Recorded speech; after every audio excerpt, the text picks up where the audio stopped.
tuned into the judges table, representing the 314 in St. Louis and the 816 in Kansas City. Here's your hosts, Sling 50 and Polo J.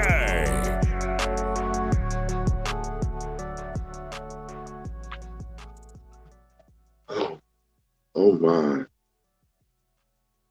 Oh my. Oh my. Mic check, mic check. Check is good. Bet that.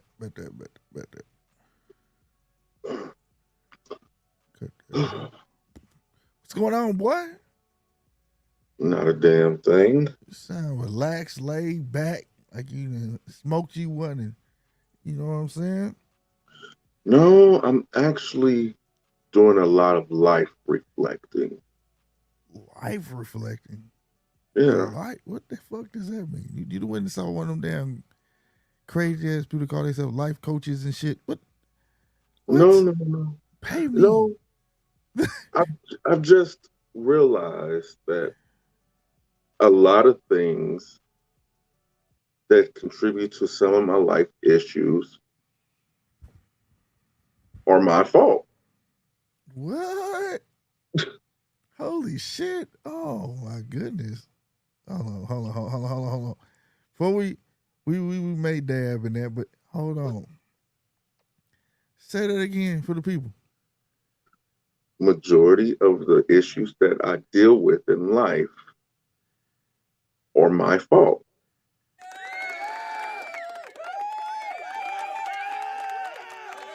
Yes. Y'all heard that shit. My man is ready to drink a big cup of fuck it. See, you can't drink that cup of fuck it till you get to that point. We're going to talk more about that. We're going to talk more. I'm dead serious. Real talk. Fuck it, it's Friday. Real talk. I mean, you know, when you get to that point as a man, that's like going, if you can go beyond Super Saiyan. Yeah. Life becomes a whole lot more clear. Yep. A lot more clear, bro. You know, so you start being able to really weave and rationalize with certain things and understand things why they the way they are, and the things that you can't control, you say fuck it. You know, you move it to the side. Sorry, I come back to you. It's easier now. It's easier to prioritize. You know what I'm saying? You know, you can have all the discipline in the world, but if you don't have that in your life, discipline is nothing without order. Order, and order ain't gonna come without self-reflection, because everything can't be everybody else's fault. Nope. You got to understand that you are the master of your own circle. Yep. So in order to be the master, any craft that you pick, whether it's boxing, baseball, basketball, art, whatever, yep, you got to master yourself. Yeah. You know, and people wonder why it's so easy to say no and stuff like that. I'm telling you, when you get to the point where Polo hit, now no gonna be with conviction. No, ain't no more explaining after. It is what it is, sir. I'm happy for you. That's where my life journey has led me down. This path right here, this path of self-discovery. Like it comes in levels. You know, the self-discovery of the realization, like you are not a child anymore. You're an adult. Right. And then the next phase is the realization that you are not responsible for anybody else's happiness, nor are you responsible for anybody else's pain. Everything is done strictly by what you allow and what you do not allow. And I'm there. And when I tell you I've been getting some of the best sleep I've ever gotten, I am. Yeah, man. But there's a I won't say caveat. There's a stay with the stay a Jedi. Because some people dip off and take it to the dark side, you know, and it could pull you there. It could pull you there, but you gotta maintain that balance. That's the beauty of when you know when to turn it on and when to turn it off. You know what I'm saying? Mm-hmm. So don't let it take you over to the deep end, because for a lot of us, men, particularly colored, melanin colored skin men, we come into this realization not by learning it naturally, but from some sort of experience. From force. Right. And we should not have to learn it like that. You know what I'm saying? But Mm-hmm. the more times, I want to say 95% out of 100, that's how a lot of us learn it. And a lot of us don't have someone to say, don't go to the dark side. You know what I'm saying? Just because when you first come to realization with it, from my experience, I was like, fuck this. Like, you know what I'm saying? Like, my world, fuck everybody else. You know what I'm saying? Mm-hmm. When there's a fair way to balance it. It's my world, but I'm gonna allow y'all to come in when I want y'all to come in. When I don't want to deal with y'all, I know not to deal with y'all. You get what I'm saying? Yes, and that's probably something that I need to work on, because I've noticed this week that I've put a padlock on my circle. Mm-hmm. A padlock. No new friends, no new enemies, Mm-hmm. nothing like that. Even family's been getting it. Family has been getting it Mm-hmm. from me, and I feel rejuvenated, That's refreshed. good. And hold on to that, because that's yours. Mm-hmm. That ain't for nobody else to see. Because I mean, that's not for you to show, because everybody else is gonna notice it. A good woman named Miss Smalls told me that. She talked about business. Ain't no need to showboat, because you're gonna have time for the ones that want your time. The ones that want your time don't want you to succeed. So when you ain't got time for them, they're gonna notice something about you different. When you gain true happiness in yourself, you learn that you can make yourself happy. That don't mean stay to yourself or nothing like that, but people gonna notice it. Ain't no need to gloat about it. Ain't no need to do none of that. Why you smiling? Oh, nothing. You know what I'm saying? Like, you can think of simple things to make you laugh. Whatever, they're gonna notice something different about you. You know what I'm saying? So, my friend, understand that little bit of happiness that you found, that's yours. That ain't nobody else's, bro. So Bro, hold on to it. I've E-Dub, almost what's went happening, baby? I've almost went full Sith. Just don't do that, dog. Don't do that. That's hard to come back from. Exclusive news aside in the house. What's happening, baby? I really have almost gone full Sith Lord.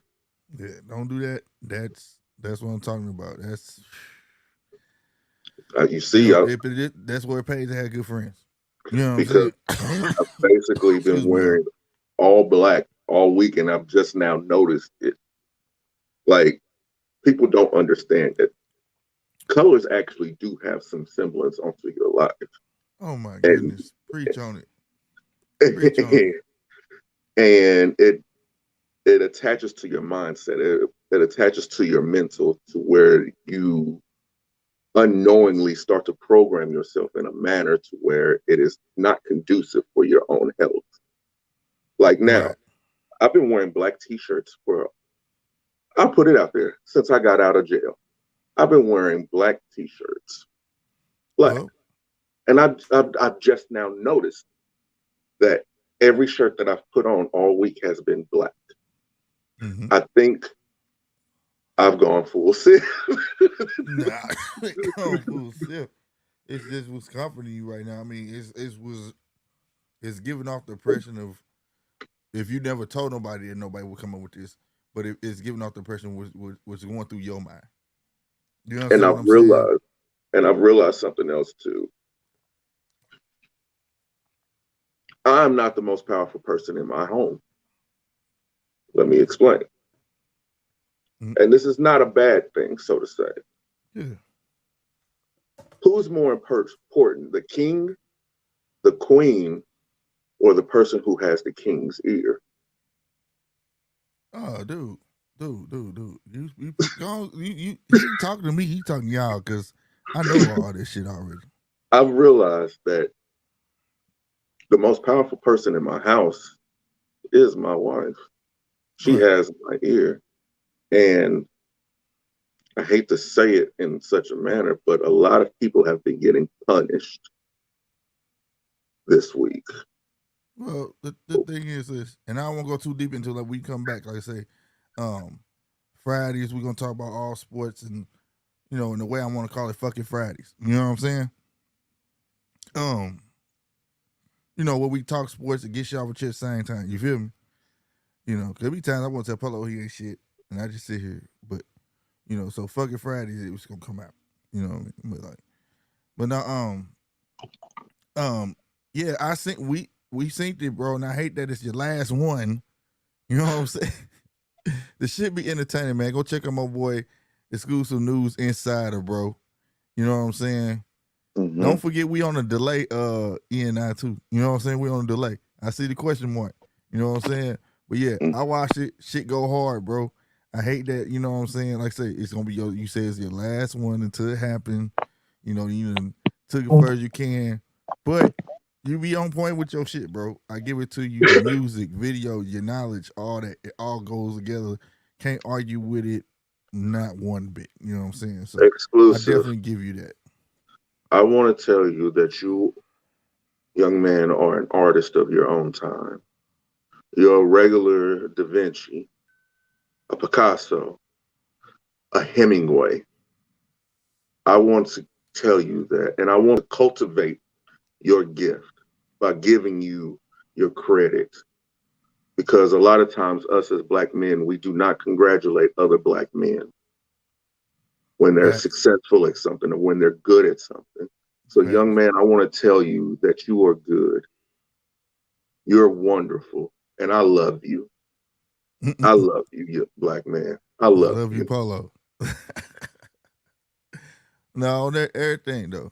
Now back to what you said, man. Then we're gonna jump a little bit of sports. We're gonna go back and forth. But I was taught early in life on that from my old man.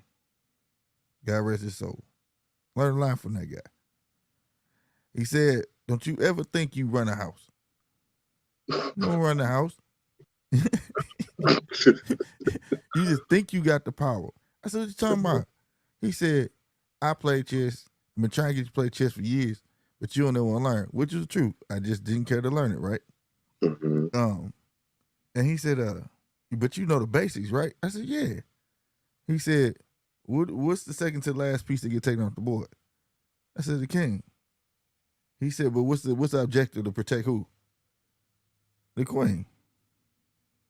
Who run it? So who's really giving direction? Who's really making the moves behind the scenes? And who's really, you understand what I'm saying? So what piece has the most free range on the board? Yeah, got the power. That's how it was broke down to me. So it was like, we have the physical strength, the assertiveness to carry out the plan. You understand what I'm saying? We were built to be the bad guy. Kids look at sometimes the mom be like, man, whatever. As soon as you say, now when your daddy get home, you be like, hold on. You know what I'm saying? She done called out the enforcer. Hold on, what you want me to do? I do dishes, I do whatever you want. You get what I'm saying? That's how, and that's fine, because it's both have power in their own right. Like you said, it's gonna be things she good at, things you good at, things that she gonna have your back on, because she gonna be like, well, you know more about that. Put your foot down that shit, and I got this. You know what I mean? But at the end of the day, the visionary is usually the wife. Yes. We're doers. Yes. That's why they build a plan and we do it. we do it. I mean, that's just natural order of things. You know what I'm saying? And there's nothing wrong with that, bro. Like, and something else that I've come to the realization of, and I don't know how many men can actually say this or are willing to actually say this. but I actually enjoy being married. Hey, nah, man, bro, who you I telling, bro? enjoy it. I, I miss it. I miss it a whole lot, bro. But see, this is the thing. Let's clear this shit up. It's not my identity. It's not your identity, but it's not also this too. It's not just this. It's cool to be married. No, no, Let's no, clear no. it up. It's cool to be married to the right person. Yes. That's what makes marriage cool. Cause you know you gonna be with this person the rest of your life, and there's gonna be some fun shit. You know what I'm saying? Like it's gonna be some ups and downs, but you know, it ain't just enjoy being married. It's a little more to that, you know. Best advice. Sometimes it may look as if the grass is greener on the other side, but that's only because you never took the time. You or that person never took the time to actually water your grass.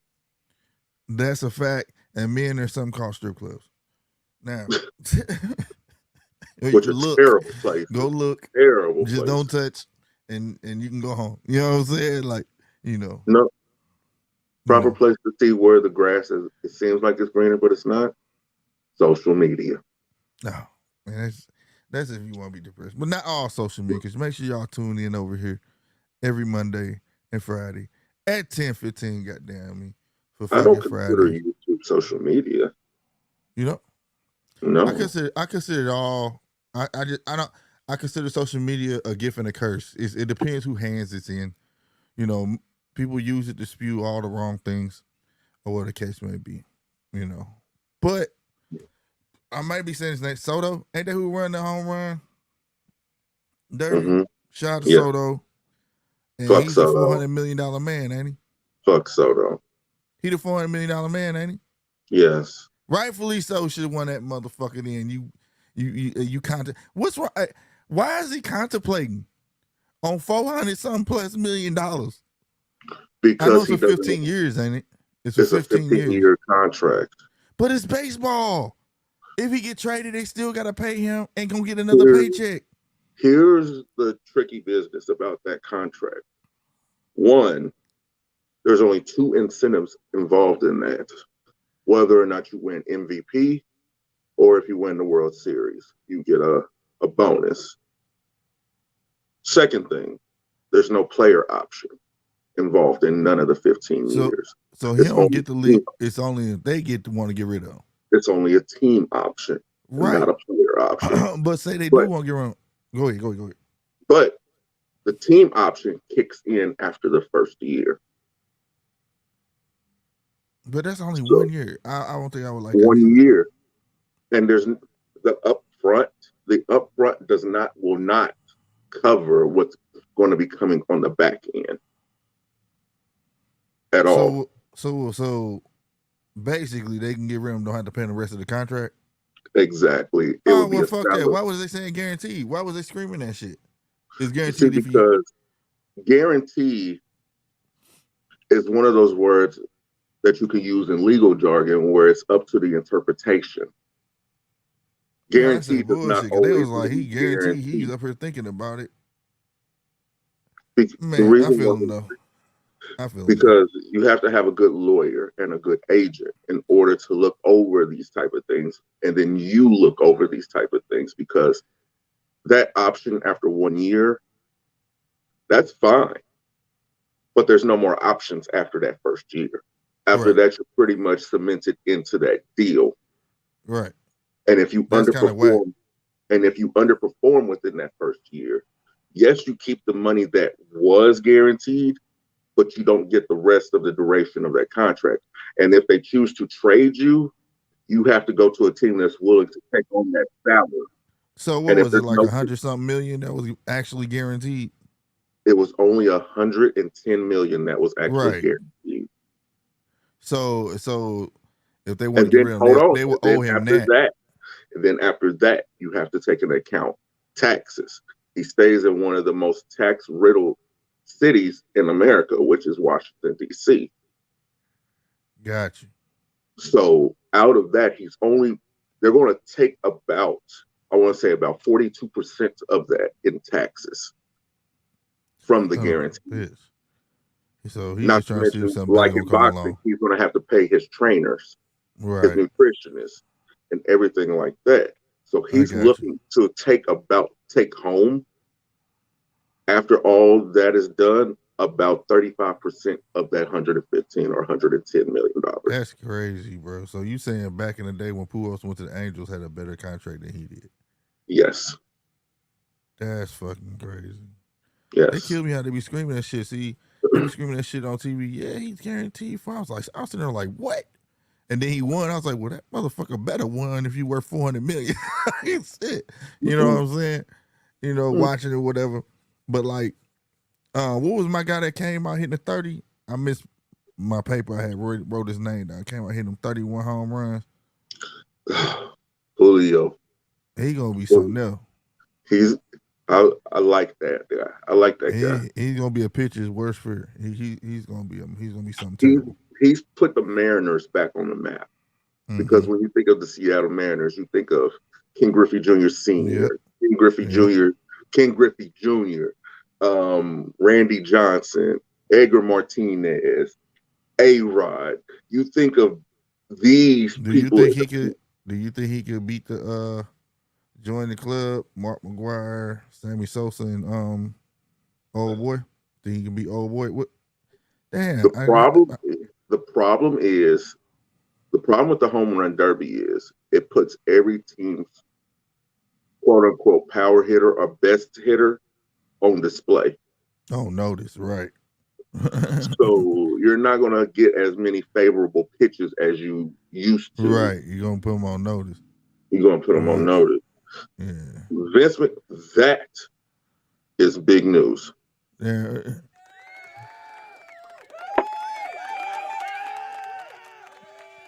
But I'm happy he is retired, but not behind we know what, though. But he should have been sad his old ass down. I'm be real with you, bro. Oh, shout out to the Rock daughter too. You know, she did her thing.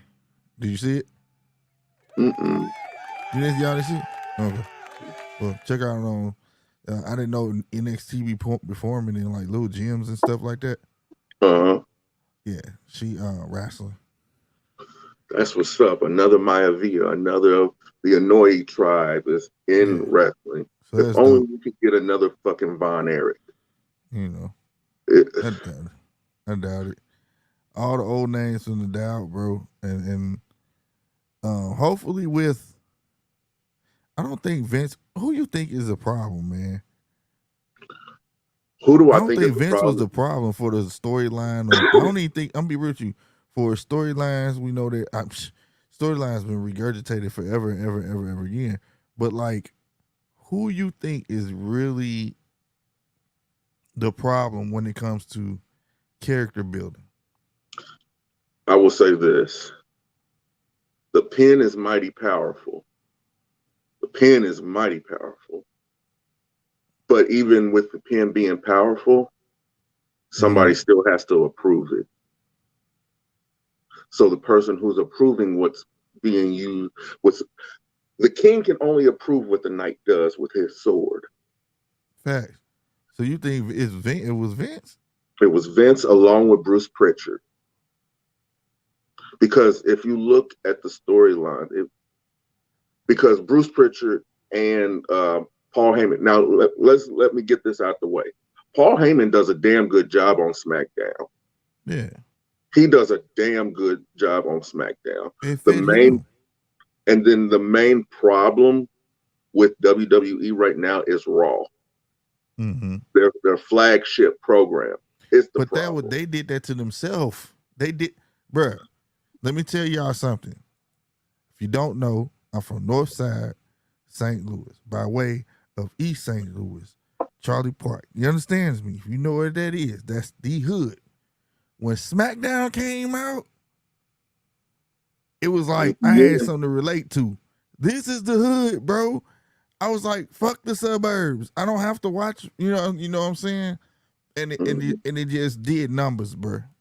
It was like, it was a whole new breed. It was like they took DX. It was like taking DX and giving them their own wrestling show. Yeah. There was things that went on that, think about it. You had the street dude, basically what you can compare. The street dude who had all the money in the Flash and everything like that, who did whatever the hell he wanted to do. That was The Rock. Right, bruh, when The Rock was over there, I don't mean to cut you off, but that's what they did. When they launched the show, it was like they put all the trash over there. It was like they on purposely did it that way. Mm-hmm. And then, your little Vato friend who was down for anything. Yeah. That was Eddie Guerrero and Chavo. Eddie and Chavo. And then you had to bring in their little loc, Rey Mysterio. That's what I'm saying. And then you had the daddy of the show who got everybody in order, The Undertaker. Yep. And then you had that one dude who just didn't give a fuck about nobody and was going to do whatever the hell they wanted to do, whenever the hell they wanted to do it, however the hell they wanted to do it. And that was Stone Cold Steve Austin. And then you had the crazy dude that lived on a block that nobody wanted to mess with because you knew how he got down, Chris Benoit. And then you had the good guy, the kid that was inside and finally decided to jump off the porch when he was 24 years old. Right. Kurt Angle. Hey, right. I can hang with you, nigga. And then occasionally you see that daddy's brother who would come over, and they always had problems from their childhood, so they just took it out on everybody who decided to get in between the shit. Kane. Mm-hmm. And then you had the weirdo, like just weird, the dude who stayed on the corner house, who always looked out the window in Gold Dust. It was just, bruh, it was the perfect match and balance of misfits mixed with cursing, calling hoes bitches, and all the wrong shit. There was a pimp. Yes. They motherfucking what was his name? He played two wrestlers on there. Papa Sango and the Godfather. Yeah, and the Godfather, right. The whole train. Where else can you do that on regular TV and say that? And then you had a porn star in Val Venus. Bruh, shit was nuts.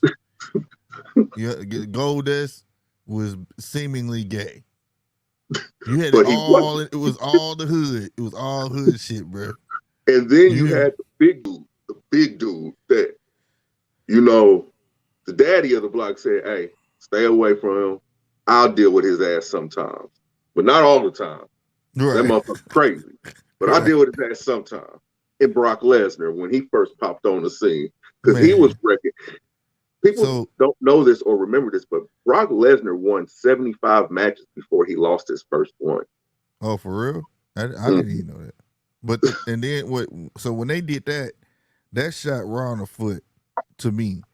Then when everything started to even out, they came with this bullshit. The superstar shakeup. See, when they my did that, issue.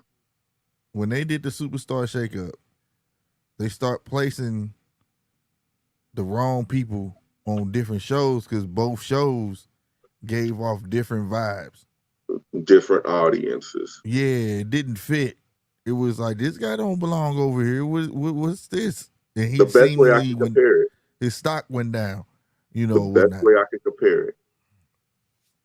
ECW fans appreciated SmackDown more than they appreciated Raw. Right. Exactly. Exactly. And Ring of Honor fans appreciated Raw because it was something that was a play almost. Right. And things of that nature. But they were still able to get away with more on Raw than a little bit more on Raw than what they were on SmackDown because it was on cable television. Yeah, but they didn't utilize it though.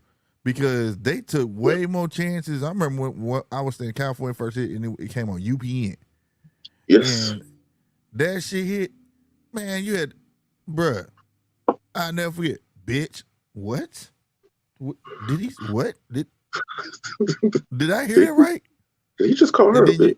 right. Then you had Raw and USA. You know what I mean?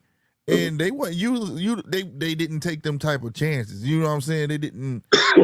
You know, But the like thing that for Raw instance, had over SmackDown was the fact that on Raw they could do the bra and panties matches. oh yeah, they could do that type stuff. But like bra and panties versus you know somebody it made it versus that character and that little bit of essence made that character seem more real. I would have took that any day.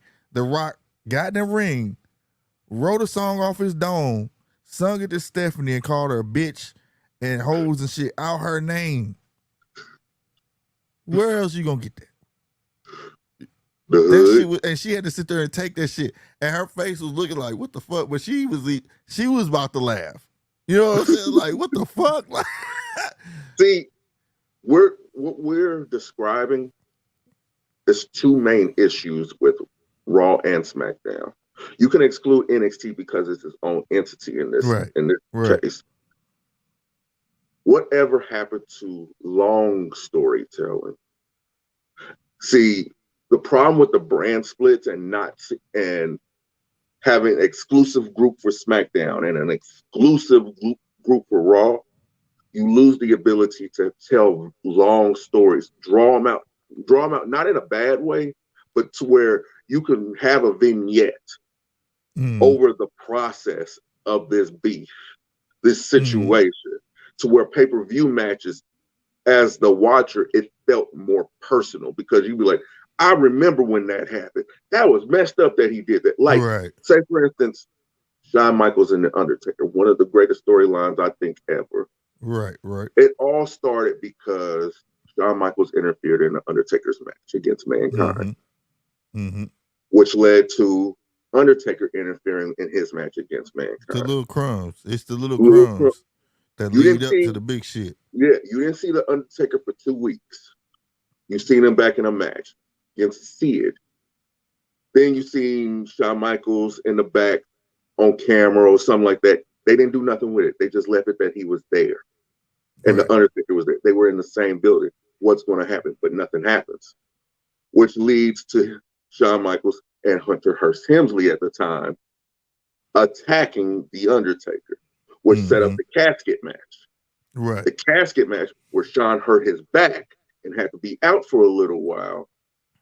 It let it simmer and stay on medium because that real instance made it all right for us to be like, okay, we can wait. You know what I'm saying? Like it's like I get what you're saying. It's the little small stuff that builds up and you take your time. It's like now everything's so forceful. You know what I'm saying? So you want to tune in and see what's gonna happen next, whether it was something small or you was like Shawn Michaels wrestling. Oh, Undertaker popping up, dog. I gotta watch. You know what I'm saying? It's like the little things like that, whatnot. Which led to the creme de la creme, the first Hell in a Cell match. Yeah. like I like one of my favorite ones was Stone Cold and The Rock when they went at it and what was it? Who were dirty like that? I think The Rock threw Stone Cold off the bridge or one. He threw. I remember it was hard. No, he didn't throw him off the bridge. He threw him in the Missouri River because they were in Memphis. No, the Mississippi River because they were in Memphis. Because I remember they was at the pyramid when the pyramid was still doing stuff, and he just attacked them outside because that was Sweatsuit Rock. Yeah, right. That was Sweatsuit Rock. Like that was a storyline. But the second greatest storyline, in my opinion, it lasted about a decade. It lasted about a decade, from 95 to about 2005. Who? Triple H and The Rock. Oh, man, that was... because here's the thing. You got to remember, they started beefing over the Intercontinental Championship. Right, but people used to think that shit was real, though. People used to think like that shit, like, because it was so tit for tat. It was like, these guys don't like each other for real. Like, this is just some shit right here. And then when the creative side of Triple H, people, when it really came out like Triple H had a hand in the creative side, we was like, he doing that shit on purpose, bro, because he really don't like this dude. Like, but that's the beauty of it because it stirred conversation and everybody. Yeah, Yes. you know what I'm And people saying? didn't know that Hunter actually loves Dwayne. Right, He's right. his But it child's seemed like godfather. right, but it seemed like this dude fucking with this dude for the pettiest bullshit. Like But what the one thing fuck? who got done the worst in WWE by creative control, in my opinion, is Booker T. He did the absolute worst because it was during the storyline of Evolution. You know, Mhm. Triple H, Batista, Randy Orton, Ric Yeah. Flair. He used all kinds. Your people aren't meant to be world champion Yeah, and yeah, yeah, yeah, shit like yeah. that. And then Triple H wrote it into the script to where he could pedigree him and take 10 seconds to get over there to cover him, and Booker Man. wouldn't kick out. He got done Yeah. bad. Bill Goldberg got done bad. And a few others have been done bad by Triple H in his creative control. That's why he was considered the power trip. But in WWE, we all know whoever makes the most money actually has control. That's why Stone Cold Steve Austin never actually got screwed over. Yeah, because you know he put that business out there himself that he was supposed to get some sort of money. He was like, nah, give me so much in WWE stock or something like that or whatnot. And that's why his ass was able to come back when he wanted to. All of that shit. That Yeah. was a smart play though, bro. That was a smart ass play. You weren't finna do him like that. But not to Yeah. move along though, man. I will say this. I saw something and we've been talking about the belts or whatever. This is boxing now. We want to move on to boxing. I want to read this though. Let me read this. Let me start off like this, man. Juan Manuel said something, and I wrote it down. All right. You He could said, "This understand is, it. huh, You could understand what he said. huh, yeah. It Oh. wasn't all. It was English. Mm. Yeah. I don't know how to speak no damn. Well, I know I speak the little words. Don't go there, dog. Don't go there, Hang on. man. I'm almost fell in your trap. Now I'm gonna shut up." He said, "This is damaging to boxing.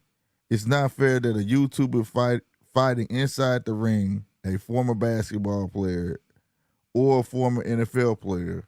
Boxing deserves respect. Boxing deserves its respect.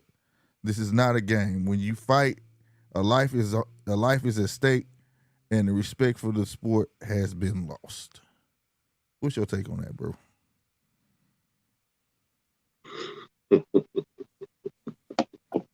For a real answer without the banter, because I know you, but for real, just I want to know.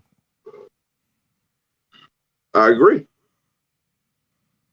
I You just agree? simply agree You simply because agree? simply agree because how can I refute something that I've been saying out of my own mouth? Mm-hmm. I've been saying this for quite a while now that you know this is not me knocking his hustle or stop like hating at anybody getting their bread or anything like that. That's not what I'm saying at all. But a lot of those paydays that are Jake Paul, Logan Paul, KSI, Frank Gore, no matter who it is, are getting, and they're handsome paydays. They're handsome paydays. Mm-hmm. Could have went to cultivate the newer talent in boxing. Mm-hmm. They could have. See, boxing is all about making the quick buck instead of the smart buck, not playing the long game Mm-hmm. because we have short-sighted individuals a lot of times running these organizations. And I think it's time for a change. If this gentleman saying this is a wake-up call, so be it. I'll echo the sentiment until I'm blue in the face. Yeah, I agree with him, man. I agree with him. Um, just based on sentiment with the last part he put, like you said, man, it's life on the line. Like at first I felt like Jake Paul was playing around, but it has opened the door now where people think like this is it, and it also has opened the door where a lot of regular boxers is calling this man out. Now that I've recently like picked up on just today, I ain't gonna lie, I was just reading, you know what I'm saying? And a lot of these boxers are when I get done with my match, Jake Paul, you can see me. And it's like, okay, it's one thing for Jake Paul to call y'all out, but you calling him out knowing you can whoop his ass. 2, they may not let you whoop his ass. 3 is because you feel like it's the biggest payday out there for you. But for me, the level and degree of competition would diminish right along with you fighting that guy, because do you know how you making boxing look at that moment? Like a See, 3-ring circus. here's my thing. I would say it was last March that Jake Paul called out Conor McGregor, right? Mm-hmm. Conor McGregor, I think, since that time has had 2 fights. 2 fights. Mm-hmm. Pressers, pressers, Instagram lives, and all that different type of stuff. Mm-hmm. He has not said Jake Paul's name one time. Right. He has not. Because I've always been told those with power know how to delegate that power. And those with power do not run over those who have no power, because there's no meaning in it. Right. Boxers should be the same way. Right. You have skill. You've been training since you were an adolescent. And you think that it's cool to call out Jake Paul. Calling out somebody that's in a higher division than you, I don't necessarily have a problem with, because they've crafted this ability since childhood also. So you stand a little bit better a chance than some regular guy against that. Right. But these players deciding, not players, but fighters deciding that Jake Paul is the root, they're the root of the issue. So it's not Jake Paul you think the boxers are? It's both. I think, in my opinion, boxing as a whole is the problem. I feel like boxing has a problem, but I don't think Jake Paul is the problem. It took promoters to let him get in. I think the promoters are the people who promoting it. You know what I'm saying, or whatever the case may be. Be different. He was doing it on his own, like when he did KSI and all of them, and it was some sideshow shit, like where it should be. You know what I'm saying? It should be off to the left somewhere. You feel me? But when boxing promotion got into it, you know, for me, it's starting to. That's what allowed it to water down the sport. Now, the one thing I do agree, and we will always agree to disagree on this, he's bringing spectators and they're looking. But like I say, they're coming to look for him, though. You get what I'm saying?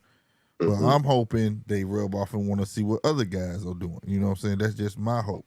But like at the same time, though, if this becomes more frequent through the year, the sport will continue to be more watered down, because after Jake Paul, there's going to be another guy. You know what I'm saying? Another guy. And I can't help but feel that they are already looking for the next guy. Because like I say, at some point in time, Jake Paul's going to fizzle out. So here's my thing. Think about who's causing the most uproar and ruckus when it comes to social media and stuff like that. I can think of Kevin Samuels wouldn't have done it, because they wouldn't looking this way. It got to be somebody. It got to be somebody that's commercial, that can be Andrew commercial. Tate. Commercial, not controversial. Not controversial. It got to be somebody commercial. It got to be somebody who's willing to play that character. See, one thing about the Pauls that I admire, that they've never waited till their character ran out. There's always been like a time limit on whatever character they're playing. You get what I'm saying? And they constantly reinventing itself. From a lot of people don't realize these guys been on Disney. A lot of guys, you know what I'm saying, don't know. They constantly shifted themselves in the right way. They catch the wave when in the beginning and jump on it. You get what I'm saying? And go hard on it to the point where you think they created that wave, or they was already at the head of that wave, or whatever the case may be. So I always gave them props on that. So it has to be somebody like commercial like that. It's never gonna be a one trick pony type cat. It's gonna be an outside of the box type cat. Like when I try to do I do Sleepy TV, where you should be able to do whatever you want to do. That's how they always ran that shit. They never been one niche. like how YouTube tell you, they've never done that. They do vlogs, prank video. Do you name it? They do it over there. Podcasts, they do it all. You know what I'm saying? And they just good at jumping on what they see is about what they feel is going to be the next thing to blow. You get what I'm saying? So I feel like you got to be a person like that that's captivating, for one, charismatic. You know what I'm saying? And willing to play the character that's going to sell. Because I guarantee you, Jake Paul don't act like that. Jake Paul, y'all seeing, that's not Jake Paul. Jake Paul probably some regular guy that sit at home, play video games, and that's about it. But Jake Paul is so good at playing the character. Two, he done turn good guy to heel. If you ever watch their channel, they usually flip-flop. Jake Paul is heel right now. See what I'm saying? Logan chilling. Logan doing podcasts. He's the Superman of the duo. You get what I'm saying? Before that, his older brother was the heel when he was joining on dead people in China and all that. You understand what I'm saying? And his brother was on Disney Channel. You get what I'm saying? And they canceled his contract. So you get what I'm saying? They're really good at, so they got, let's say they got a lot of WWE experience anyways, so to speak. It's like they took that model. You know what I mean? So, but it's not just, but I want to make clear, it's not like I don't feel like it's really Jake Paul's fault because, like I say, well, somebody had to let you in the game. You know what I'm saying? Somebody had to let you in. And I feel like it's up to those, like say, promoters and things like that to protect the integrity of the sport. But like you said, it ain't gonna get straightened up till somebody get hurt, and then we gonna say, oh, he should have been boxing anyways. You know what I'm saying? They should never let him get in the ring anyways. He didn't have that much training. He didn't have that many this and the third. He didn't have. Then people are gonna be saying that. See, because everybody knows by now. Take it back to wrestling real quick. If you're one of those inexperienced wrestlers and you hop in there with a veteran, they can save you from a lot of shit, a lot of terrible bumps, a lot of terrible falls, and shit like that. Boxing doesn't have that buffer to it. You hop in there with a veteran, they're going to tear your ass out the frame. Facts. That's probably why Jake Paul is picking journeymen or boxers who just coming off a knockout. Yeah, things like that. And pinpoint them to the point of the contract where it's making the fight easy for him. You get what I'm saying? Because at this point, they're going to be doing anything for money. Right. And I also think this is part of the blame for like all the hype on the belts. Now I get promoters when they say that shit. Like when me and Ian and I was on here talking last week, I don't know if you called it Polo because I know you was, you're going through your debacle. But for his promoters saying that, the belts don't matter, this and the third, I brought him back up like when Lomachenko had all the belts was the shit. Then now other people got all the belts. It's no good to have all the belts. Right. And then I'm also learning some new info too I want to throw out there. Where that you can negotiate your sanctioning fees with your network. See, I didn't know that. I thought it was always on the box. It was always one price. So it's not. So if you got a good manager, they can when you had that bout, they can negotiate your fees where the network paid them fees or that promoter paid them fees. So I ain't know that. But my thing is, so now that's out the way about the promoter and this and all that shit. My thing is, I feel like too was watering down the belts. Not just it's so mean now because there is a Jake Paul and these boxers are seeing him make all this money with no straps. He's making more money besides a Canelo. You understand me? With no straps, bro. And he's making Canelo straps look null and void. Like they don't matter. Now, when it comes to boxing, that's the thing that grinds my gears. Because I feel like the belt is the reason, like there's something in the sport you going for. There's a reason you in this sport. There's something you want to accomplish in this sport. You're not just in this motherfucker, get batted upside the goddamn head, because the check's gonna come. You ain't getting no real checks until you get to that level. Mm-hmm. But whatever. And part of getting to that level is at least touching one belt.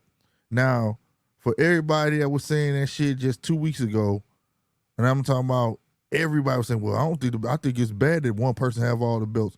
I think it's this, that, and the third.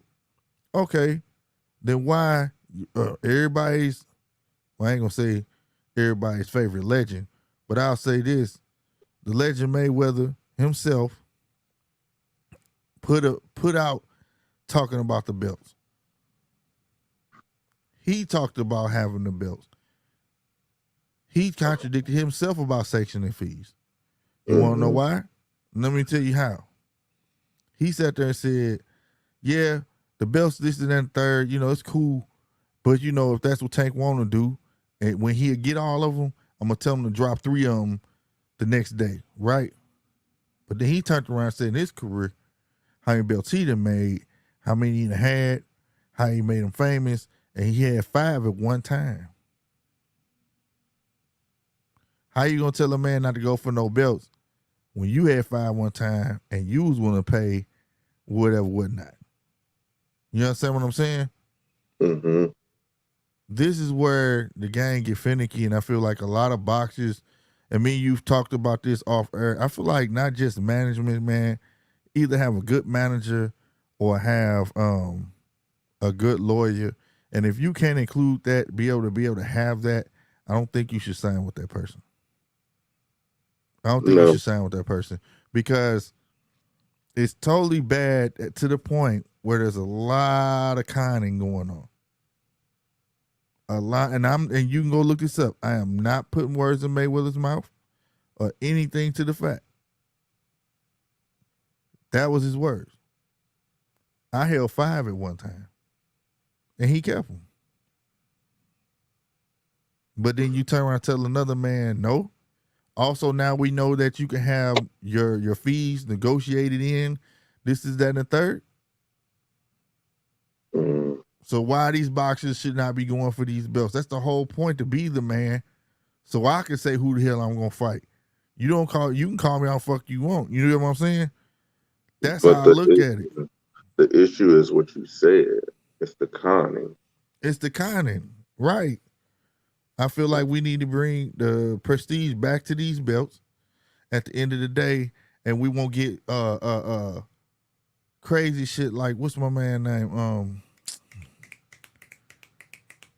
Josh Taylor had the belts, sneaking and letting them go one by one, and then still end up putting yourself in the trick bag. Guess who you finna fight? Who? Catterall. There was probably no way around it. There was probably no way around it. And you drop it and still gotta go. Who mandated it? No, it's not. It's in the works, and they trying to make it seem like that he wants this because he feel like that fight is hanging over his head. When we know that's not the play, because he tried to get out of it. He tried to get out of it. He dropped the belt. You don't feel that way. If you felt that way, you would have held on to the belt and whoop. You understand what I'm saying? No. That's a con man. Excuse me. That's a con man. But a good con man have other con men around them to let them know it's a good con. Well, it wasn't a good one, because that shit was terrible work. You got played. See, the thing is, it worked for a little while. Yeah. Well, but somebody had something else in the works. Well, that big hybrid balloon losing steam fast and need some patches, because goddamn, he gonna get in that ring, mess around, get worked by Catterall. Again, Catterall gonna fuck around, be the favorite. You know what I'm saying? That fight, bruh. But one thing I hope not, because I put money on Catterall this time. a lot of times the second fight is different than the first fight.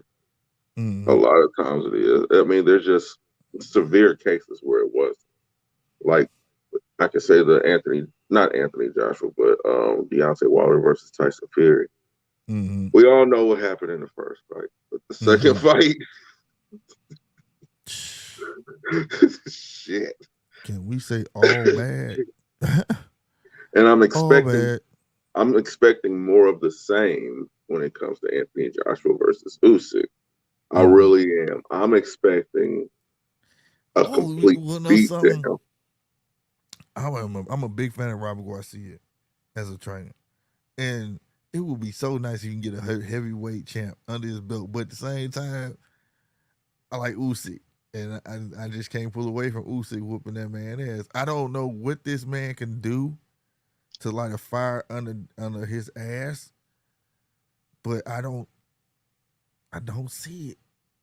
Here's my thing. The fight happened last year, right? Mm-hmm. Joshua didn't fire his trainer until March of this year. Was it March? It was March this year. It was closer than that. March, April, May, June. Well, yeah, somewhere in there. He didn't find a trainer until last month.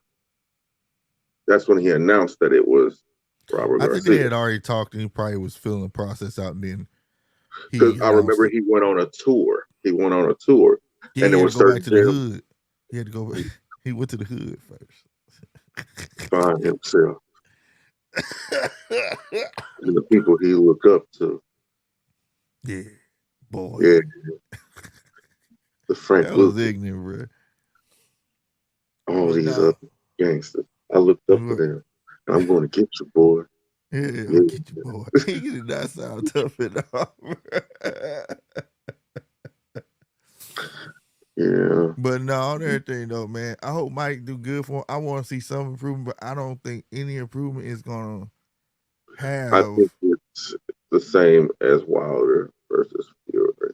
Yeah, I think he's gonna get hit and it's gonna be like, oh shit. You know what I'm saying? Like, damn, bro.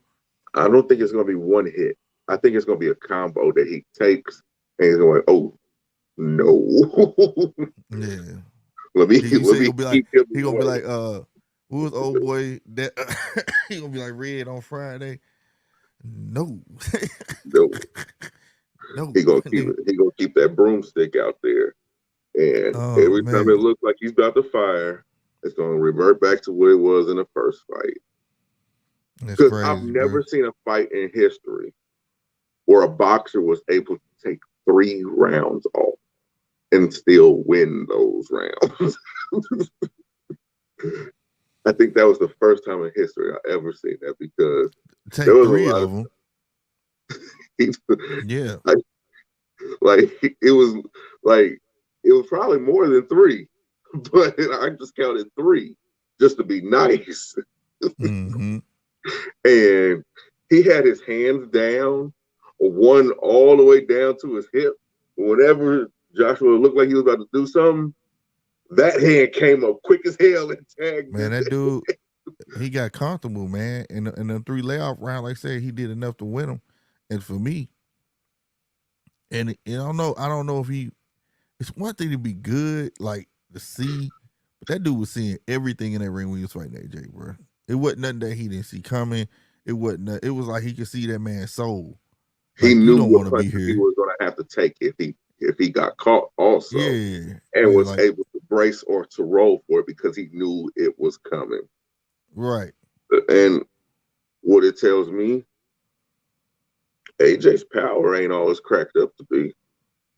I think, okay, I was saying to somebody else, I think he does have great power, but you need somebody who's going to be able to transition that power. But remember we was talking about this on the phone? He would need a Sugar Hill. Somebody show him how to turn over them punches. You don't have to be super fast to throw you a hard punch.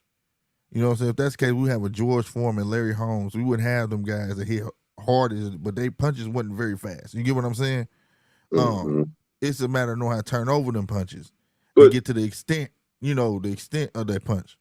I will say that those 2 gentlemen are anomalies. You know. They're anomalies. Well, the reason I said that because think about it. Before Tyson Fury dropped his train in the first one, he got Sugar Hill. You saw the difference. You instantly saw the difference. He taught him how to fight like a heavyweight because Tyson Fury was known basically being a heavyweight that fight like a middleweight. You get what I'm saying? He taught him how to fight like a heavyweight. That's what I'm saying. Like, it's cool that you can be quick on your toes and shit, but if you got power, you just don't know how to turn it over. You don't know how to go to the extent of your punch. And I think if he got with somebody like that, it would serve him a whole lot better. Because think about it. Let's be real about it. There was no way Usyk should have been running up on that big-ass dude like that. No way, no how. And he was like, after the second round, it was like relentlessly doing it. Like, go ahead, throw the left, AJ. Watch this. Pop, pop, pop, pop, pop, pop. You know what I'm saying? It was like, there was no way that should have been happening. I'm not saying that he should never been able to get in, and we know the IQ of Usyk, but the output that AJ was doing this and going backwards should not have been happening. See, another issue is something that affected him with the Andy Ruiz fight. His size. Mm-hmm. If he doesn't come in at least slimmed up more than what he was in the first fight, he really has no chance. Yeah, he really doesn't. I always felt like he packs on too much weight, too much muscle weight. Well, that's what I was going to say. I always felt like when it comes to his weight, he's not as disciplined. Like he's a buff cat, but people think when you got all the muscles and all that hinders your movement. You know what I'm saying? You're saying he's just he has a naturally gifted body. Yeah. Yeah. And all the muscles hinder your movement. You know what I'm saying? You can't throw your hooks like you want to. You can't, you know what I mean? Stuff like that or whatever. But when he loses that weight, you did see the difference in that Ruiz fight. It was a difference. He moved a lot more fluid. And he actually looked quicker. Yeah. So, but I don't think he's real disciplined at point. I think he wants to fight comfortable at the way he is, but everything ain't for everybody. Everybody can't do that. You know what I'm saying? Anthony Joshua the type of nigga to get lipo before his fight. That nigga stupid, bro. Well, you wrong, dude. Anthony Joshua seemed like the type of nigga that been in the gym for one day and take a lay down selfie, asking people, does it look like he done lost weight? He seemed like the type of nigga that posts a picture to Twitter of him eating a salad and making it seem like he don't know nobody taking a picture. Just so he can be seen pretending like he eating a goddamn salad. Oh God, Anthony Joshua seemed like one of those. One of those. Anthony Joshua seemed like the type of nigga that be riding down the highway and realize that there's nobody else on there, hop out, pretend like he running and have his people in the car record him on his phone.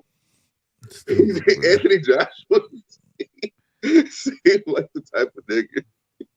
If he do a media workout, that's the only time he done worked out in the past 3 months. You don't. Nah, man. We just joshing, man. Man, look, we don't get Anthony Joshua some credit, bro. It gotta be a fight. Especially as big as they making this one. The one thing I like about Usyk don't give a damn. He whooped him the first time. Usyk looking at it like he going in like it's the first time. Anthony Joshua seems like the type of nigga.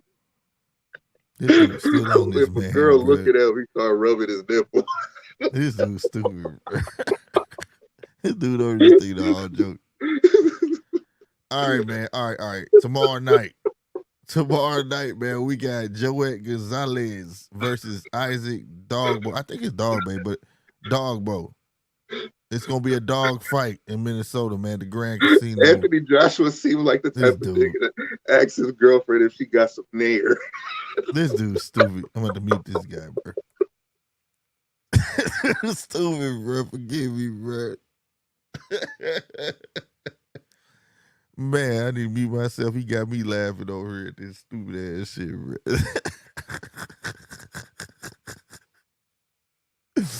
But nah, man. Yeah, I muted your ass. I'm trying to talk about the next fight. You still talking about this food, man. Got me Anthony laughing. I Joshua can't get my seemed like word the right. type of Nope, nigga. nope. You on mute. Hell no. But for real, man, hey, who you got, bruh? Joey Gonzalez versus Isaac Dogbo or Dogbay. I think it's Dogbay. I don't know why, but Adobe? nah, it's it's Isaac Dogbo. Dobe? You watched the fight?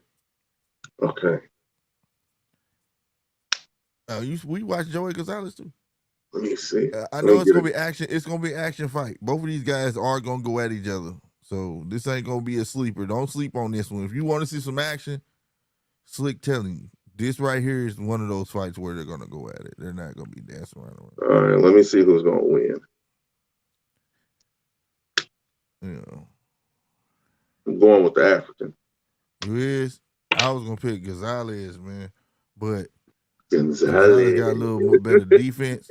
But I don't know. These guys somebody gonna run into some shit. I know that. Yeah. That's Speaking tomorrow. Running into some shit. Uh-huh. Anthony Joshua seemed like the type of nigga that if he runs into his closet too damn dark, he asks his girlfriend for her flashlight. This dude's stupid, bro, man. AJ, he don't mean nothing, man. Dog, this dude. Oh, dog, leave AJ honey, let me alone, see your man. flashlight. This dude. Damn, boy, AJ gonna whoop your ass, bro. You AJ gonna have to get in the ring, bro. I'm gonna say I told you so. AJ seemed like the type of nigga that leaves lip prints on his straw when he drinking a Coke. This dude wrong. Now that was wrong, bro. No, okay, that's it, bro. You wrong as fuck. You wrong as fuck, bro. All right, we move along from that shit right there, man. Then after that, we got Garcia versus Benavidez Jr. Good fight. You know what I'm saying? And then shit, goddamn me. After that is Ryman versus Paul. Smith versus Mason on the zone. Then we got Ryman versus Paul. But I'm gonna leave it there, man. Tomorrow I want to watch that Gonzalez versus Dalbe. I'm gonna be on here. This dude talking about lip prints and motherfucking straws and shit. This dude right here is something else. So you can't let him too far off the leash, goddamn. And this motherfucker goes in, man. He be tripping. Whatever's in that pipe, boy, it's doing the job, goddamn it. And then lift his goddamn spirits. Goddamn me. But no, for no. Okay, I put him back in the dog. I see you can't let him out, bro. Can't let that motherfucker out. But hey, well, I was gonna say this dude done messed my train of thought up, goddamn it. You done messed my train of thought up, bro. I'm done. God damn, man. I'm done for right now. And also that Cambosis and Haney fight too. It's not finalized yet. While old boy on ESPN said it is. It is not finalized yet. That was a lie. It's close. It may be close. May be close to getting finalized because they wait on the government end to back it up. So therefore, Haney may be fighting somebody else. They're shooting for October, but ain't nothing even on paper. Besides the contract that's already signed. I know he wants to have a fight before his birthday. Yeah. You know what I'm saying? Also, shout out to Ryan Garcia, man. I ain't gonna lie. Now, this is where the young man might want to, understand he gives the glory to God. All that, had no problem with that, but understand God gave you a life because it's up to you to make your own choices. I hope that you're starting to see, don't you start on that, boy. I ain't trying to hear that. Don't you do it. I see it in your face. I'm going to have to mute this nigga because he going to blurt one out. But goddamn me, he need to goddamn me, look in the business aspect of things because, whatnot. Again, a curse of the promoters where you got Mayweather and Golden Boy. You know what I'm saying? Goddamn me. Not Bernard Hopkins. What's the other one? De La Hoya? De La Hoya. They hold on to their old match. Now this ain't got nothing to do. This could be a Tank and King Ryan match, right? But these dudes talking about their old match. Mayweather like, oh no, When I fought De La Hoya, he picked the gloves, he picked the ring, hell, he even picked the weight class. So this time, I'm picking the gloves, I'm picking the ring, I'm picking. This ain't your match. I understand you the promoter, you supposed to, you know what I'm saying, but you adding personal shit that like it's like grumpy old men. They ain't got nothing to do with y'all. Like, let these guys fight. So Mayweather tried to call his blood, said, no, he just want to fight 140, blah, blah, blah. He not fighting at 140. Shout to Ryan for going on Twitter and saying, bet, I'll fight him at 135. And after that, you can get some too.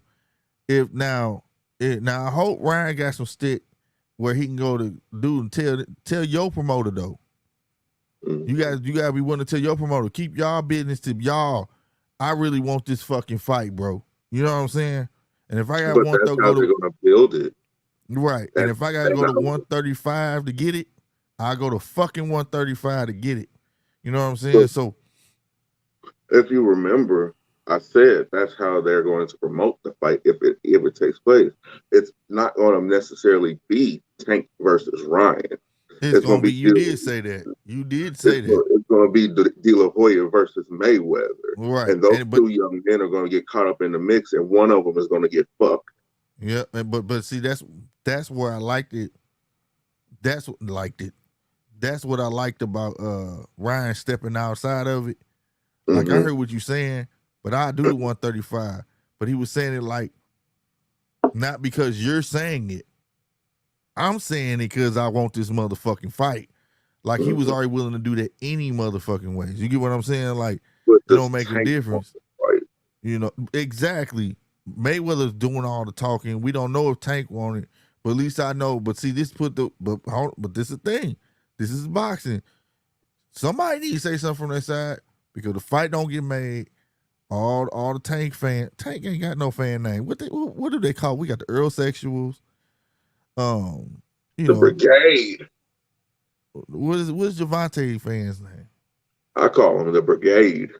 The Brigade. All right, the Brigade they gonna be mad because all the Ryan fans. Ryan ain't got no name for his fans. That's weird. But anyway, think about it. A Tank Brigade. Yeah, Tank Brigade. King Ryan. We gotta give him a name for his fans. But his fans gonna be talking shit to the Brigade because they're gonna be like, "Yo, dude, man, speak up." The Royal Court. The Royal Court. Look, right. Well, I'm gonna tell you like this: the Royal Court gonna have a lot of shit to talk because Ryan came out was like, "Yo, I'll fight him at 135. Basically, fuck you, Mayweather, you and his beef. I'm talking about what I want to do. I want to see what Want to tell you where Mayweather. Tank has been vocal on Twitter before now, so ain't no reason not to say nothing. Yeah, but here's the thing. They let Ryan call him out. Ryan has a fan base. They didn't get ahead of the situation.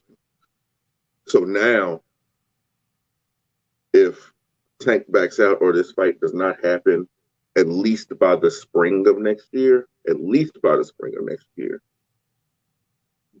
Ryan's crowd is a lot bigger than Tank's crowd.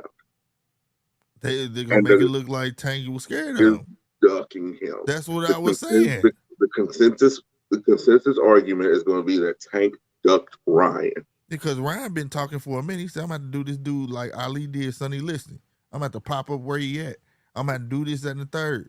And then Floyd came up talking that shit. And then he basically like, I go to 135 to get that fight. You know, then he told him, you can get the smoke too. Like, if Ryan really about that business, like how he talking now, fine. But I'm with you. That's why that's the picture I'm trying to paint. Even if that's not even the intention, he didn't got ahead of the ball. You see what I'm saying?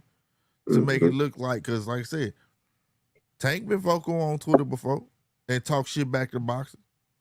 You see what I'm saying? Yeah. Let's start talking and make this shit happen. But did it result in him popping in the ring with the said boxers? No, but he opened his mouth. He ain't opened his mouth yet. See, but him opening his mouth honestly means nothing because the boy only fights when they tell him to fight. It mean what Tank do. You get what I'm saying? I think Ryan actually has some sort of say so. Ryan has more freedom than Tank. I think Ryan fuck around going to hiatus on their ass again. And it ain't no good for nobody. You know what I'm saying? And they would be just fine You if know, he did that because he's their cash cow. Yeah. No, I'm He's saying for there. like, See, the I'm talking about for dynamic is Ryan different. using it. I'm talking about for Ryan using it as a tool. Like, if you don't get my way, fuck y'all. I'm not fighting who you want me to fight. I just go sit my ass down again. You get what I'm saying? Type shit. Right. You know, if what he's saying is panning out that he actually wants this fight, you know what I'm saying? It's based off of if. If he really wants this fight at 135, like you told me, I will go to 135 to fight this dude and say De La Hoya and they can't get it together, or De La Hoya do something to mess it up. Well, I'm not gonna fight this other dude. I go sit my ass down till y'all get that shit done, bro. Like, I'm tired of this shit. You know what I'm saying? I mean, he done showed him he'll go sit down and go on vacations and shit. Because can I be real with you? Mm-hmm. Yeah, always. Ryan will be a big ass challenge for Tank. Oh yeah, most definitely. That speed, that type of speed. You know what I'm saying? But did you see that punch? Yeah, dude, fast as fuck, bro. God, dude is really fast as fuck, bro. I ain't gonna lie. You know, like, and he actually has some power to him. He's what read that. Keep it up, brother. I'm enjoying in your channel. Who is this? Casemiro. Really? No. Okay. Thank you. Right on. We don't keep pumping this shit out. Believe that. But go ahead. What you were saying? I lost my thought. I'm not even gonna lie to you. But no, that's what it is. I hate to put it like this. He's what you would picture, as much as Rolly talks, that's what you would picture he is, what Ryan is. Like if Ryan opened what Rolly mouth says Ryan really is. Rolly mouth wrote the check, but Ryan's skill ass can cash it. Right. Yeah. Yeah. That's the thing that it's weird looking at, because with people like that, they know they don't have to talk. Right. They know they don't have to talk. And I can say that about Tank. You don't hear Tank doing a lot of talking about what he can do. No. Tank ain't got to speak on his skills, though. But I will say that he do got to do some talking. But technically he don't, because he got somebody doing the talking for him. Which I will say Floyd's doing a great job of, because Floyd is the what? The promoter. So he's doing his job. I get that to Floyd. He's doing an awesome job. I like Ryan. I caught the highlights from that fight. Bruh. Ryan's good. No, Ryan is good. Even though old boy like me and I was saying, you know, my guy was, you know, a little out of shape, but that ain't got nothing to do with the skills, the hand speed, or nothing like that. That dude got nice hand speed, got skills. He still got some things to work on. And where's the casual King Casual? I was talking to King Casual as well. You know, that chin thing, like I said, that's just part of who he is. It's he even when he just sitting down talking, he talk with his chin in there. You know what I'm saying? It's part of his mannerisms. Yeah. So like he probably didn't get that in check, but other than that, the power's real, bro. Like, it really is real. I mean, and it may look a little more dramatic because it was against Fortuna, but at the end of the day, it's there and it's enough to put a motherfucker down. So no matter what, you know, but he's dealing with a shorter opponent, that's about just a quick leap fast. You know what I'm saying? And got devastating knockout power. Devastating knockout power. I would say Tank hits harder than Ryan. I will say that. But here's the thing. I've never seen Tank get caught with a real quick one. A real quick one. Well, he got caught. He got caught. Well, no, not a real quick one, but we seen him get caught. We seen him get Isaac Rolly Cruz caught caught him. him, and Rolly Rolly, caught yeah, Yeah, he didn't get caught. but I'm talking And about. Rolly fast too, though. Now I won't take that. Rolly pretty quick his damn self. I But say he's not no Ryan. Ryan fast. Ryan is fast. Yeah, Ryan Like, fast with power. I Like would say, if you could compare Ryan to anything, it's what you would have wanted Amir Khan to be. You know what? I was gonna say, don't you compare that dude yet to nobody, but you know what? That was a perfect guy. It's what you. That was a perfect guy. Amir Khan was that dude with that speed, bro, and he wanted that power so bad. That's the only reason he would get knocked out, because he would turn into this dude like he had all this power. All of a sudden, in the middle match, he'd be winning, and then it'd be his own fault that he got knocked out. You know what I'm saying? Mm-hmm. Whatever. And that's the perfect fucking example, bro. Because like one thing I do get Ryan, it don't even look like he winding up. He just got natural power, bro. He just got natural power. And that's something that can't be taught. Can't no wait to give you that. You know what I'm saying? He just got it. But I will say that I still think Tank hits harder. Here's the thing about Tank's power. Tank's power has to catch you flush. True. It has to be an unprotected shot.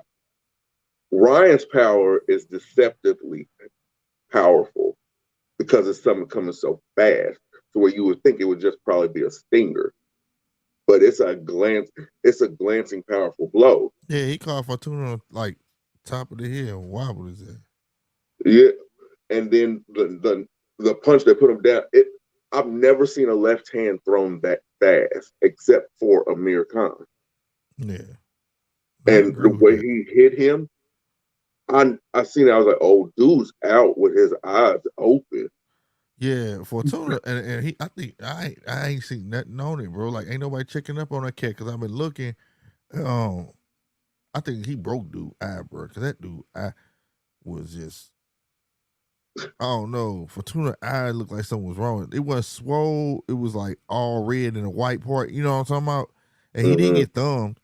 He didn't get thumbed because that last knockdown, it was like he took a knee on his own. He barely got tapped in it.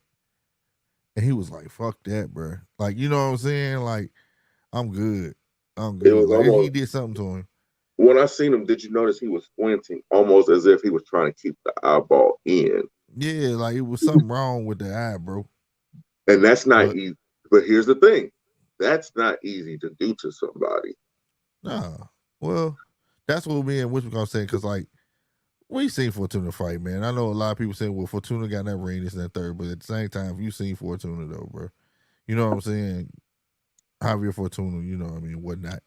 You would know that he was out of shape.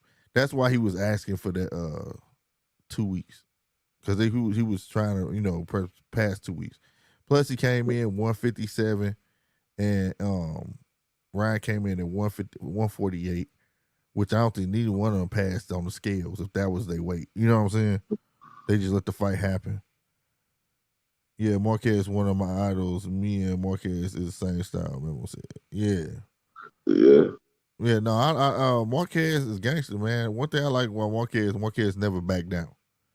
He's just one of those fighters, relentless. And the thing about what I mean by never back down, not that he walk into punches or nothing like that, he always had a strategy or whatnot, is that his heart wouldn't let him quit. You gotta put him down.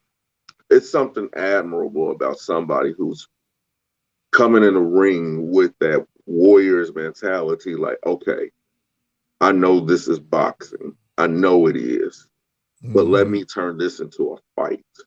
Yeah. Let me turn this into a fight. Let me get you out of character.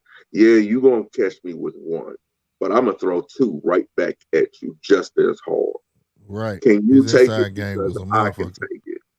I can take it. Can you? That's admirable. I love that. He's a legend, 100% legend, bro. Them Pacquiao fights didn't define that man. Like people try to make it seem like that man was a motherfucker, man. He was a hard fight for anybody. Here's a better way of putting it. This is just my opinion. It elevated both of them. Oh yeah, at the time. it elevated both of them. But I'm saying his overall career to say like that was it. Didn't he beat Timothy Bradley? Yeah, I believe he Timothy. Yeah. I mean, Timothy Bradley was a thorn. That, I mean, like that he was a thorn in recognized before. Pacquiao's side. Yeah. I mean, so shout out to that dude. I can watch any of his fights. But I'll tell you this though, if if Ryan don't get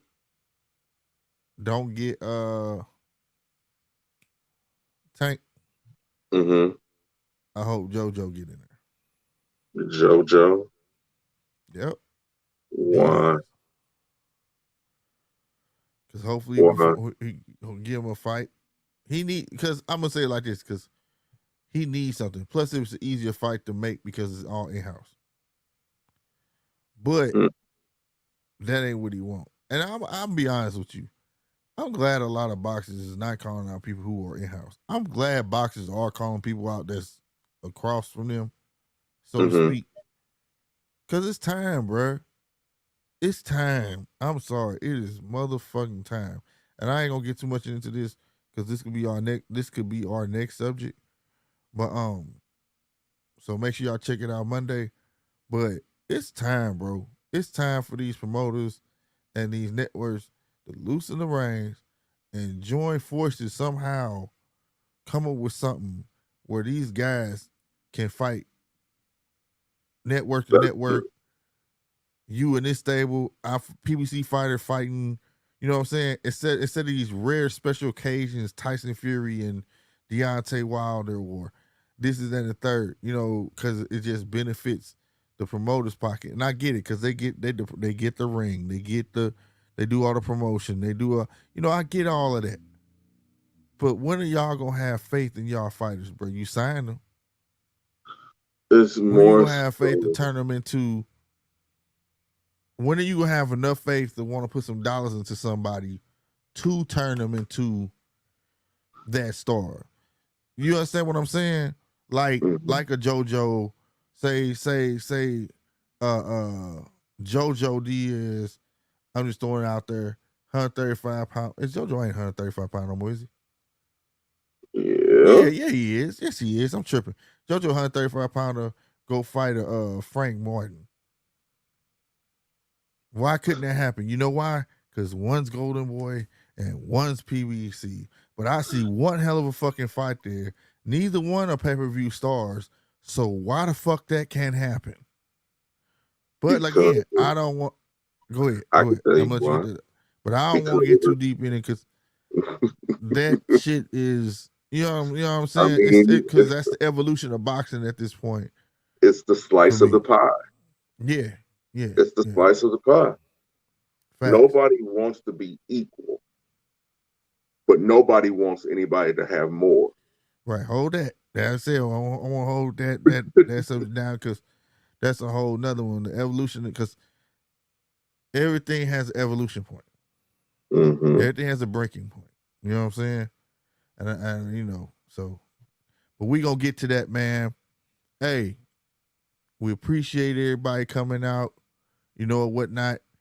Make sure y'all smash that like button. The rewatch will be on GMT Boxing Sunday. So make sure y'all check that out.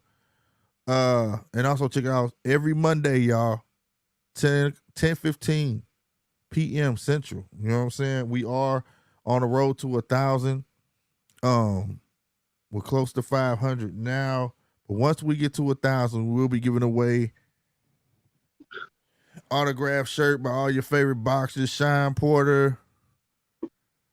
I'm not showing all these. I show this every time. I'm gonna show it a lot tomorrow though. Tune in tomorrow to Duke Reagan. Signatures all over. Nick Ali Walsh, Shakur Stevenson, Devin Haney, F.A. Jagba, Earl Spence, Terrence Crawford, you name it, they all on this shirt. Make sure y'all hit that 1,000, man. If y'all help us get to 1,000, man, by hitting that subscribe button, man, on GMT Boxing. All right. Two real quick things. What's up? One, Everybody tune into the Ric Flair roast when it happens. Oh man, when is that? We gonna have to do a. I'm gonna be on here for that. The 29th. Okay. It's called the Ric Flair Tune in. roast. Oh my God. Tune And in for second that. thing, I want to send out a congratulations to the Boston Red Sox. What's Why? going on? Mm-hmm. For playing like absolute dog shit today. Go ahead. How the fuck do you lose a game 27-3 in baseball? I don't believe that shit, bro. Hold on. Let me try comment. Are you trying to tell me a team hit 27 home runs in one game?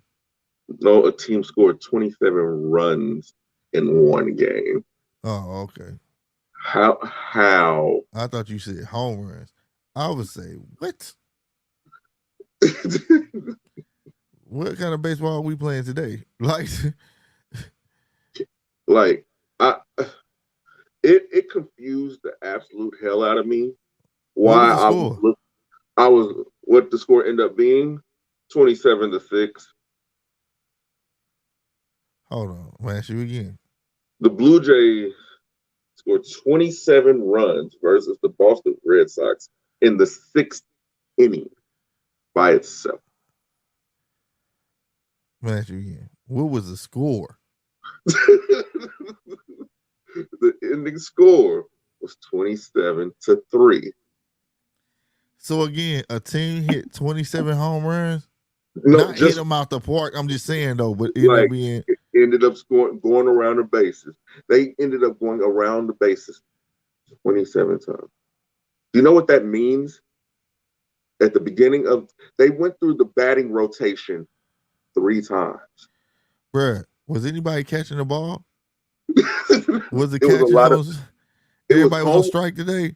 It was home runs and base hits, doubles, triples, singles, all of that. So everybody had Tommy John surgery on the same day? I think they switched the pitcher 5 times in that inning. I want to see this game, bro. I want to watch this shit.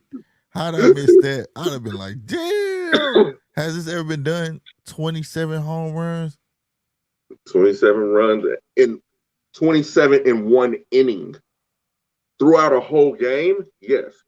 But in one inning, the most I've ever seen was 8. Bro, hold on, bro. You got me confused. I don't believe I'm hearing this right, bro. Look it up. ESPN. Man, hold on. 27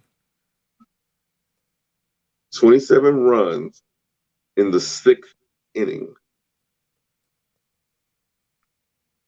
27 runs. They got motherfucking Toronto Blue Jays. This ain't real. Bro, this shit real. Yeah. Is this real? Hold on. Yeah. Show the score. It was showing it. Then it went away. Hold on. 27. Oh man, that ain't it. My bad. 27 runs in one inning. Like, think about this too. Boston was at home. They was playing in Fenway. They were playing in Fenway Park. Imagine how empty that stadium got once them motherfuckers got to 9 in one inning. And then think about how empty it got when it got to 18. And now think about what it looked like when they got to 27. Bruh, hold on, bruh. Bruh, I'm looking at this shit. These niggas is like not motivated out here. They're just like, I don't care, bruh. Like, bruh, dude hit a grand slam, bro. Yeah. And this just said, it said there are no words with this shit. And right now, this was just the 10 when they got the 10 points. It skipped. He hit a grand slam, bro. So he run 3 view home. Yep, that was four runs right there. Four Right. runs. Where's the final score, bro? I want to see. Oh my god. Oh, they didn't beat it. The record is 30-3. It was the Rangers over the Orioles in 2007. Damn, swear I didn't know this shit, bro. And I used to watch baseball like that, and I still didn't know that, bro. You didn't know the teams be getting their ass beat like that sometimes. Bro, that's fake as fuck. That's why I was like, what, dog? No, like I'm a Royals fan, and I can even admit we've been on the wrong side of some of those. But we've been on the right side of some also. I remember we lost the game 19-0. Bruh. Like literally 19 points to nothing. But we were not at home. We were not at home. It's I'm different. sorry, you can't hear this shit, but they clowning on this motherfucker. He's 20. Bruh, it's fifth inning, bruh. It's sixth inning, bruh. It's 25-3. Oh no. They hitting this shit out the park, bruh. Oh, I gotta say this. I gotta watch this shit, the highlights, bro. This is the wrong shit. Motherfuckers, man, they booing louder than motherfuckers. Like some bullshit, bro. Oh, this is wrong. I don't mean to laugh at these things like this, but damn, we the fault. We done ran on the field before y'all just do it. I'm beating the pitcher up. That niggas not gonna be doing us like this, bro. What the fuck? We can't get no home run. These niggas come hitting every motherfucking thing. We finna fuck somebody up. Here's the thing about baseball. Wow. How can you be that terrible as a team to the third starter in the pitching rotation? The third pitcher is not the best pitcher. Right.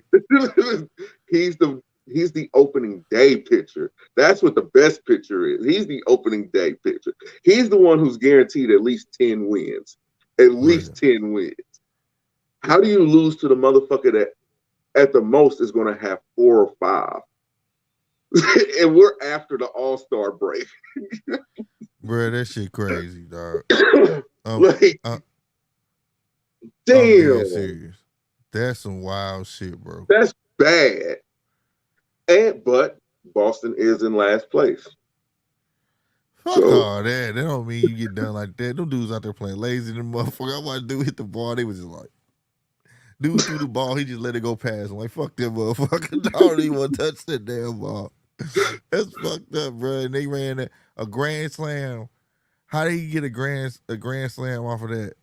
And the ball, it would hit the outfield. Dude got the ball, threw it. Dude just looked at it, let it go past him. Dude had chased the ball down. Yeah. It was an inside the park grand slam. Yeah. And they was playing lazy than the motherfucker. Like, he threw the motherfucker. Dude looked at him like, man, let this shit go past me. I don't want that. Dude had to go chase the ball down, try to throw it home and shit. He threw it home. The catcher let the ball pass. I'm like, fuck that damn ball. On everything, you can look at the highlights, bro. That's why I was looking at like, damn. I haven't even looked at the highlights yet. I just brought it up because it came past my ticker thing, and I'm like, damn. What? Oh, okay, you didn't know this news. I was gonna say, I wish you would have said this shit earlier, dog. I've been looking at this shit. This shit is crazy right here, bro. Wow. Yeah. Boy, there's some sorry suckers right there. Yeah, it was like they wasn't in it. They wasn't in it. Bro, and I was like, they was only up by 6. And they was playing like, fuck this game already when they had 6. Bro. Yeah. I know, bro. Boy, I know that was the third ending. And that was the third ending. When they had 6. So once the 6th inning hit, that's when they took the fuck off on their They took off on their ass. Yeah, they had 10 all the way to the 6th, and then they just took off on them niggas. Because they had 6 and hit the grand slam, and then for the 10th, then they showed 6 and they still taking off on them. God. That is a boy. Ain't nobody getting paid for that. Ain't nobody getting paid that game check. Hell no. Like nobody get that motherfucker at all. Anybody think they getting paid? They out there, goddamn. Out there, goddamn. You better not even look. You better not look You, at your bank account. you better not Nigga, even think that you're gonna hear a chime for a goddamn direct deposit. I promise you, that phone gonna curse your Bruh, ass out. Fuck you, look bruh, here for. you know what? In that situation, I'm firing the goddamn towel boy.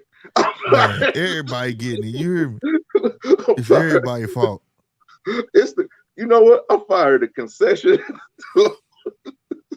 I got some more news to boost your spirits, man. Deontay Wilder is returning.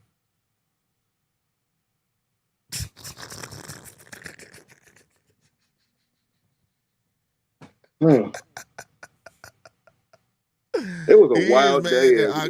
It's speculating. Frank Warren wants to fight Robert Helenius. I just Why? threw that out there, you know what I'm saying? Because it was like last on my docket. I was supposed to get out. But, Frank Warren wants to fight Helenius? Why? No, Frank Warren, who is he? You know, he across the pond. Cat with BBC Sports. Anyway. Yeah, Robert Helenius. I mean, it'd be an interesting fight to get some up under him. Chisora want him too, though. Chisora want him too. So. We gonna see, bro. I want to see him back in the ring, but you know, boxing is terrible. No. Yeah. It ain't terrible, man. It ain't terrible. God damn. Bruh, I will say this though. Shit. Fucking when you was going through your shit. What? Chisora versus. I don't even remember. Chisora, I understand why Chisora won, because Chisora about to be on his way out. You know, I think he said about 3 fights or something. He about to be he done. And if it's about pay, he's barking up the wrong damn tree. Now, I don't know. From reading what he had said, check out gmt-boxing.com, by the way. Yeah, he said that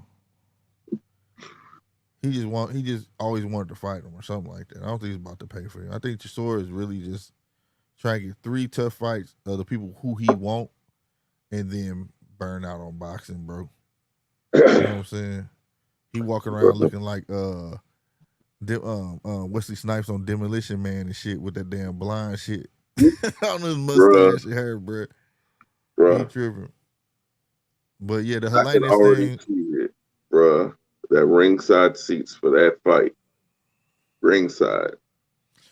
It's gonna be $200 in food stamps. Oh my god! With free popcorn. I get all the hot food you want. Can bring your own food. Right. Get all your hot food you want. They're gonna have fucking Ferris wheels. Hey, but you know what I think about it though? Do you remember though that Helenius ended up being a #1 contender? Yeah. What happened to that? Remember that? Exactly. Yeah. So that's probably why. Oh my why God. Frank Warren is saying that. Yo, I always wondered, why don't we have more outside fights in America, like big fights that are outside? What you mean? Like, could you imagine just like I would say basically a wintertime or early springtime Vegas outside the MGM and all that different type of stuff. Oh, you mean outside, like outside? Mm-hmm. Niggas hot as fuck. Ain't nobody finna do that shit. That's why I said a early spring. Because ain't nobody trying to be outside at 110-degree weather in the desert. Shit, they did it, but I got to get it to the Charlos. They did that. What was that? Earlier this year? What fight was that? That was the at the Toyota Center or whatever it was called. Toyota Arena. I don't know what to call it, but it was outside. Remember? Yeah. It was hot as fuck then. So they, you know. I mean, but LA, if you got a choice, you ain't doing it. LA hot is different than Vegas hot. True that. Because LA hot, I won't even be sweating. I won't even sweat. And they talking about they hot. I mean, A Charlo fight is not a good measuring stick.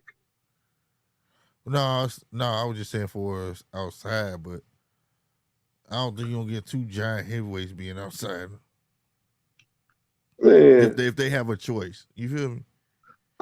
bro, think about how cold it would be though to have a boxing match right in the center of Times Square. That shit would go hard, bro. Smack dab in the center of Times Square, a That shit would go major hard. heavyweight fight. That'd be some shit that make me say like that would make me save my money like just to be part of that experience. Mm-hmm.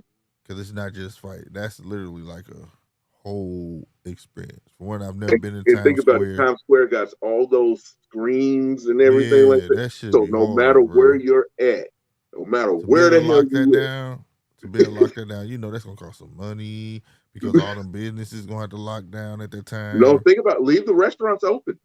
Well, you gotta have people for the sit. I'm talking about the businesses right there and stuff because you gotta build enough money and revenue for that fight to be right there. So some of that shit, one side gonna have to get shut down, and the streets right there because where that time clock is, where it's split like that, that's where we have to be like right there. Right there in that center point. Where it's Yep. split, yeah. That shit be hard though. If they could pull that shit off, bro, and make it like an annual thing, oh, that shit'd be hard as fuck, bro.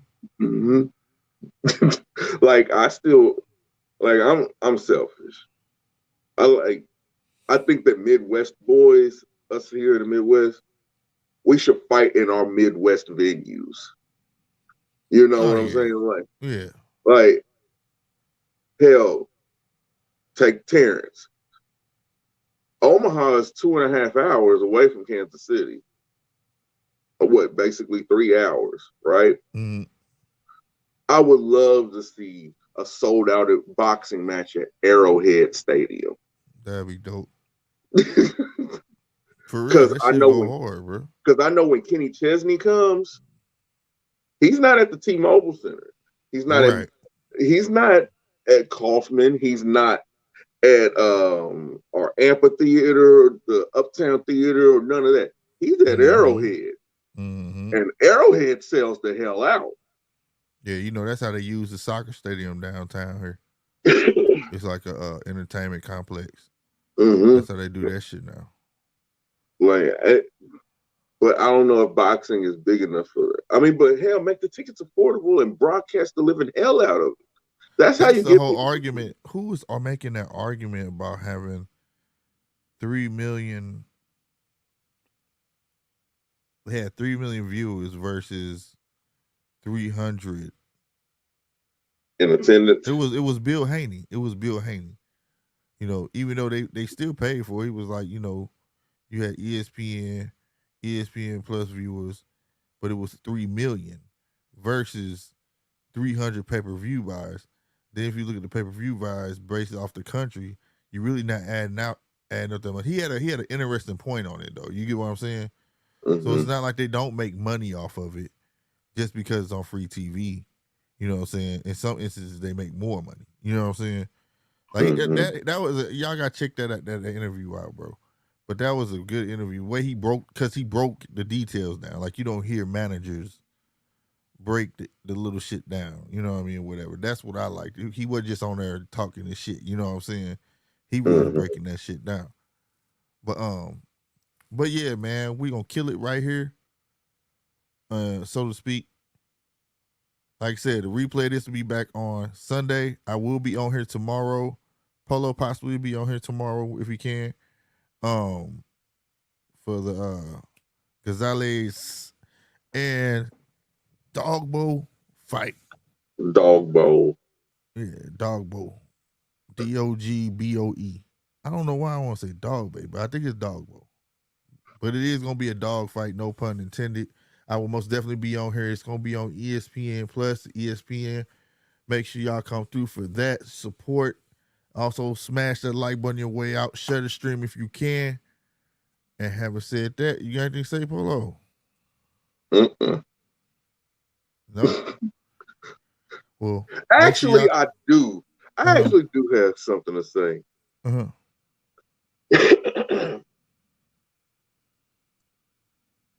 Anthony Joshua seems like the type of nigga that'll be in the shower listening to Keith Sweat.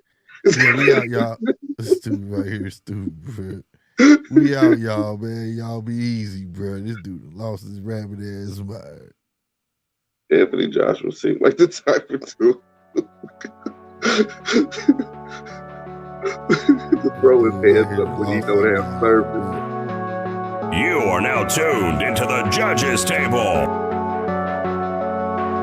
You are now tuned into the judges table. You are now tuned into the judges table.